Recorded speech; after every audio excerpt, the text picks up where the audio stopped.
Leadership lessons. So for me, with London Real, I've got about 25 people now, and I never wanted to be a leader. In banking, I was always asked to run this group, but in that industry, you can kind of fly solo and do pretty good.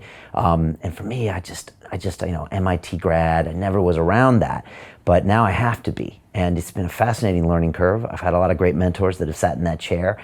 I found it one of the most humbling experiences ever. I found I have to listen. It's not about giving orders.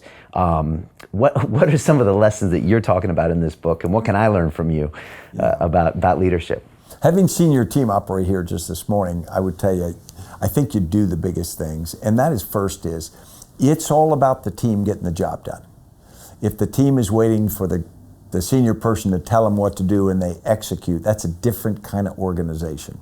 And it's very limited. It's limited by the quality and the energy and the availability of that senior person. What you are building here is an organization that runs, not autonomously, but they run connected to each other without being dependent upon daily leadership or direction from you. When you start seeing them make decisions and you say, well, when did we do that? And they say, well, we did that the other day. And you say, first response is, I didn't direct that. Why did you do that? And they respond, because we needed to do that.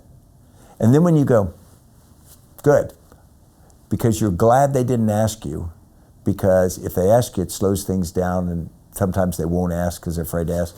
You just want people to do stuff. Now, they have to be informed by your overall vision, so everybody's working in the same direction. But when you can get to that, the military calls it mission command, suddenly everybody's working to solve the problem, not working to execute directives. Right. It just makes you, and people buy in more. They get great pride. They get great sense of ownership when they do that. It's nothing quite so exhilarating as when a senior leader tells you, just do what you think makes sense.